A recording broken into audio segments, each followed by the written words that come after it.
एक सोसाइटी में इनइक्वालिटी के रीजंस क्या हैं और उस सोसाइटी में इक्वालिटी जैसे वैल्यू को किस तरह स्टैब्लिश किया जा सकता है, इसे लेकर पॉलिटिकल थिंकर्स के अलग अलग ओपिनियंस देखने को मिलते हैं। इन थिंकर्स के द्वारा दी गई ऐसी ही कुछ मेन आइडियोलॉजीज हैं जो ना सिर्फ बात करती हैं इनइक्वालिटी की, बट ये भी बताती हैं कि सोसाइटी में इनइक्वालिटी के रीजंस क्या हैं या सोसाइटी में फैली इनइक्वालिटीज को कैसे कम किया जा सकता है।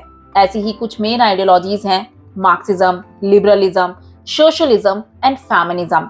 आज के इस वीडियो में हम कंटिन्यू करेंगे क्लास 11th की पॉलिटिकल थ्योरी का चैप्टर 3 इक्वालिटी। इस पार्ट में इक्वालिटी के पर्सपेक्टिव से हम 3 मेन आइडियोलॉजीज को समझने की कोशिश करेंगे। इनके अलावा फेमिनिज्म को हम जानेंगे नेक्स्ट वीडियो में। So let's start.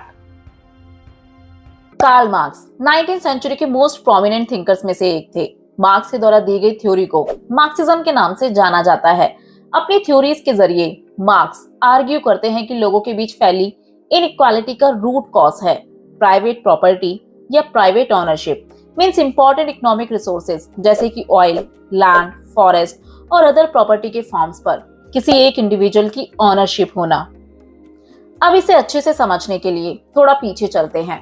16th century में हमें यूरोप में इंडस्ट्रियलाइजेशन देखने को मिलता है, जहां लार्ज नंबर में इंडस्ट्रीज को सेटअप किया गया था। इन इंडस्ट्रीज में वर्कर्स बहुत पुअर कंडीशंस में काम किया करते थे। यहाँ काम करने वाले वर्कर्स का वेज कम और वर्किंग आवर्स काफी लंबे हुआ करते थे, करीब 12 to 15 आवर्स। अब अगर प्रेजेंट में भी देखा जाए तो प्राइवेट इंडस्ट्रीज के ऑनर अपने प्रॉफिट को ज्यादा से ज्यादा बढ़ाने के लिए काम करते हैं और ऐसा वो कर पाते हैं वर्कर्स की हेल्प से। अब एक इंडस्ट्री को जितना भी प्रॉफिट हुआ करता है वो कभी भी वर्कर्स में डिस्ट्रीब्यूट नहीं होता है। वो प्रॉफिट जाता है इंडस्ट्री के ऑनर की पॉकेट में, जिससे ये ऑनर और ज्यादा रिच हो जाते हैं। बट जिनसे काम करवाकर ये प्रॉफिट बनाया जाता है उन्हें सिर्फ बेसिक सैलरी दी जाती है, जिस वजह से रिच और पुअर के बीच एक बड़ा गैप क्रिएट होता है। ये पूरा इंडस्ट्रियलाइजेशन का मॉडल बेस्ड था लिबरलिज्म या कैपिटलिज्म पर। एक ऐसा मॉडल जहां मीन्स ऑफ प्रोडक्शन यानी ऐसी सभी चीजें जिन्हें प्रोडक्शन करने के लिए यूज किया जाता है उनकी प्राइवेट ओनरशिप होना। इस मॉडल में गवर्नमेंट का मार्केट में कम से कम इंटरफेरेंस होता है और इसीलिए मार्क्स प्राइवेट ओनरशिप को इनइक्वालिटी का रूट कॉज बताते हैं। उनके अकॉर्डिंग प्राइवेट ओनरशिप केवल एक क्लास को वेल्दी ही नहीं बनाती, बल्कि इस वेल्दी क्लास को पॉलिटिकल पावर भी देती है और इनके पास ये पावर आ जाने से ये लोग स्टेट के द्वारा बनाई गई पॉलिसीज और लॉज को इन्फ्लुएंस करते हैं, जिससे डेमोक्रेटिक गवर्नमेंट के लिए थ्रेट बना रहता है। पर कैसे?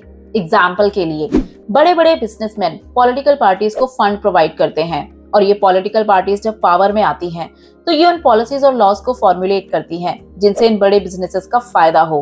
पर जब डेमोक्रेटिक गवर्नमेंट की बात की जाती है तो ये गवर्नमेंट का एक ऐसा फॉर्म है जो सभी के भले के लिए काम करेगी।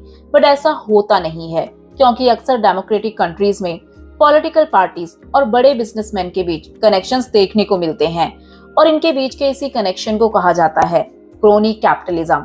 मार्क्सिस्ट और सोशलिस्ट के अकॉर्डिंग लोगों के बीच की इकोनॉमिक इनइक्वालिटी सपोर्ट करती है सोशल इनइक्वालिटी के अदर फॉर्म्स को भी, जैसे कि differences in rank and privileges. Means wealthy class पैसे के दम पर हर एक चीज को खरीद सकते हैं और इसीलिए अगर सोसाइटी में फैली इस तरह की इनइक्वालिटी से टैकल करना है तो केवल सभी को इक्वल अपॉर्चुनिटी देने से कुछ नहीं होगा।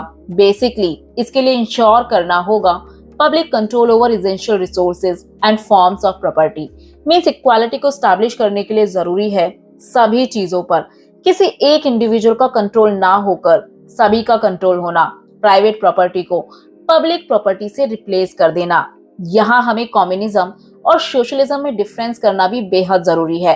एक्चुअल में कार्ल मार्क्स बात करते हैं कम्युनिज्म की, एक ऐसी सोसाइटी जहां सभी लोग मिलकर प्रोडक्शन करते हैं और उससे आने वाले प्रॉफिट को अपनी नीड्स के अकॉर्डिंग डिवाइड कर लेते हैं।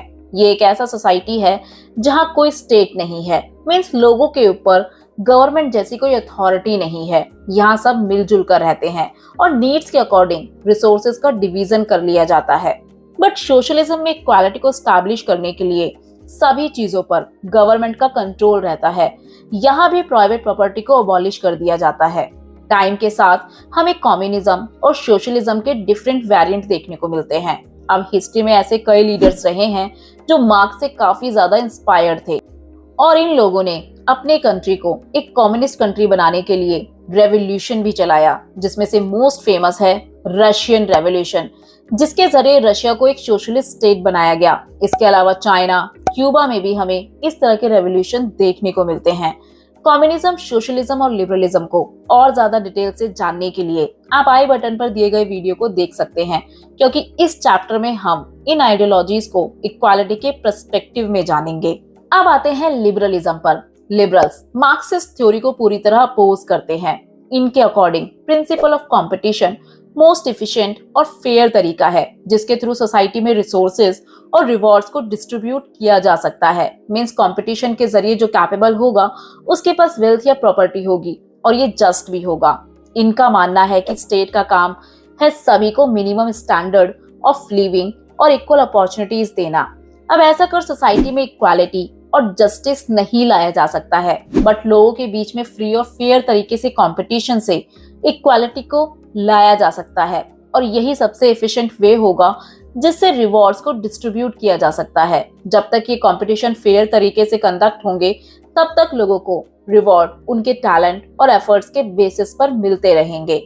लिबरल्स के अकॉर्डिंग प्रिंसिपल ऑफ कंपटीशन सबसे जस्ट और एफिशिएंट तरीका है कैंडिडेट्स को जॉब्स और एजुकेशनल इंस्टीट्यूशंस में एडमिशन के लिए सिलेक्ट करने का। फॉर एग्जाम्पल, हमारी कंट्री में यूनिवर्सिटीज, प्रोफेशनल कोर्सेज में एडमिशन या गवर्नमेंट जॉब की प्रिपरेशन के लिए हर साल एग्जाम्स कंडक्ट करवाए जाते हैं और इनमें एंट्री लेने के लिए कैंडिडेट्स के बीच बहुत ज्यादा कंपटीशन भी होता है। टाइम टू टाइम गवर्नमेंट या कोर्स इन एजुकेशनल इंस्टीट्यूशंस को रेगुलेट करते हैं जिससे एंट्रेंस एग्जाम फ्री और फेयर तरीके से कंडक्ट करवाए जा सके, जिससे इन एग्जाम्स में कम्पीट करने का सभी को फेयर और इक्वल चांस मिल सके।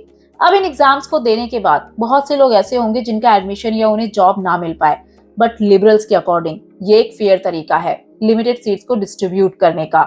जहां मार्क्सिस्ट बात करते हैं सभी के बीच इक्वली रिसोर्सेज को डिस्ट्रीब्यूट करने की विदाउट एनी कंपटीशन, वहीं लिबरल्स बात करते हैं इन रिसोर्सेज को डिस्ट्रीब्यूट करने के लिए कंपटीशन की। उनके अकॉर्डिंग टैलेंटेड और कैपेबल लोगों को कंपटीशन के जरिए रिवॉर्ड्स को डिस्ट्रीब्यूट करना एक फेयर और जस्ट तरीका है। इसके अलावा जहां सोशलिस्ट इकोनॉमी इनइक्वालिटी को इनइक्वालिटी के अदर फॉर्म से लिंक करती है, वहीं लिबरल्स के अकॉर्डिंग पॉलिटिकल, इकोनॉमिक और सोशल इनइक्वालिटी एक दूसरे से लिंक नहीं करते हैं। पर क्यों? क्योंकि इनका मानना है कि अगर डेमोक्रेसी होगी तो लोगों को पॉलिटिकल इक्वालिटी खुद ही मिल जाएगी, बट इकोनॉमिक और सोशल इनइक्वालिटी को लिंक नहीं किया जा सकता है। इस तरह की इनइक्वालिटी को खत्म करने के लिए डिफरेंट स्ट्रैटेजीज को बनाना होगा।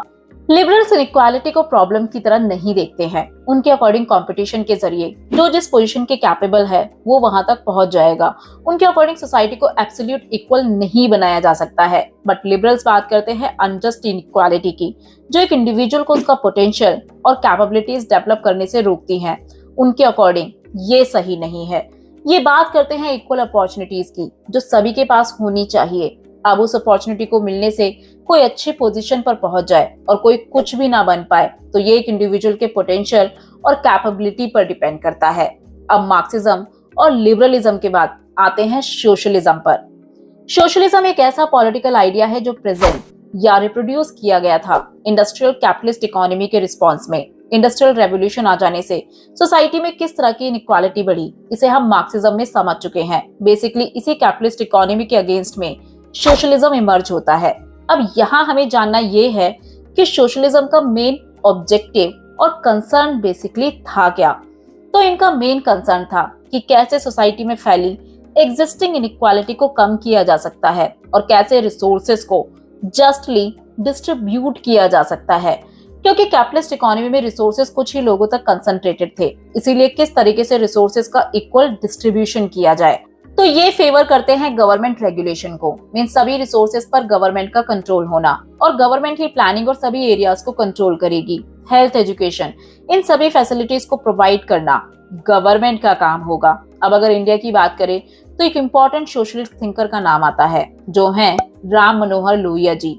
राम मनोहर लोहिया जी ने 5 तरीके की इनइक्वालिटीज को आइडेंटिफाइड किया है, जैसे कि inequality between main and women, inequality based on skin colour, caste based inequality, colonial rule of some countries over others, at last economic inequality। अब लोहिया जी के टाइम पर जो अदर सोशलिस्ट थिंकर थे उनका कंसर्न इन 5 में से सिर्फ इकोनॉमिक इनइक्वालिटी पर था, क्योंकि उनके अकॉर्डिंग इसी पर ज्यादा फोकस करने की जरूरत है। क्योंकि अगर मार्क्सिस्ट और सोशलिस्ट थिंकर को देखा जाए तो उनका मानना था कि सभी तरह की इनइक्वालिटीज का रूट कॉज है इकोनॉमिक इनइक्वालिटी। अगर इसे ही कम कर दिया जाए तो काफी हद तक इनइक्वालिटी के अदर फॉर्म्स को भी खत्म किया जा सकता है। बट लोहिया जी का मानना था कि हर तरह की इनइक्वालिटी की इंडिपेंडेंट रूट है और इसीलिए एक साथ इन सभी को खत्म किया जाए, पर अलग अलग तरीके से।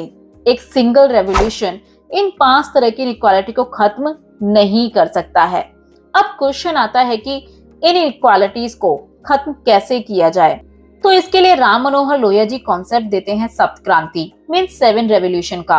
अब 5 तरह की इनइक्वालिटीज को खत्म करने के लिए 5 रेवोल्यूशन होंगे, बट 2 और रेवोल्यूशन किस लिए? तो वो 2 और रेवोल्यूशन ऐड करते हैं। Revolution for civil liberties against unjust encroachment on private life means जैसे कि ड्यूरिंग ब्रिटिश रूल लोगों के पास सिविल लिबर्टीज नहीं थी, किसी को भी कभी भी अरेस्ट कर लिया जाता था। इसीलिए उनका मानना था कि गवर्नमेंट के पास बहुत पावर है जिसके जरिए वो एक इंडिविजुअल की प्राइवेट लाइफ को कभी भी एनक्रोच कर सकती है। तो ऐसे में जरूरी है एक इंडिविजुअल के पास भी पावर होना, जिन्हें आज फंडामेंटल राइट्स के रूप में देखा जा सकता है। और सेकंड है revolution for non violence means अगर किसी के पास वेपन है तो वो ज्यादा पावरफुल और जिसके पास नहीं है तो वो कम पावरफुल। इसीलिए किसी के पास भी वेपन्स का ना होना, और ये तभी होगा जब सत्याग्रह का फेवर करते हुए नॉन वायलेंस के लिए रेवोल्यूशन किया जाए। तो ये थे लोहिया जी के द्वारा दी गई सप्त क्रांति, जो उनके द्वारा दिए गए सोशलिज्म के आइडल्स थे। अब अगर कम्युनिज्म, सोशलिज्म, लिबरलिज्म को और अच्छे से समझना चाहते हैं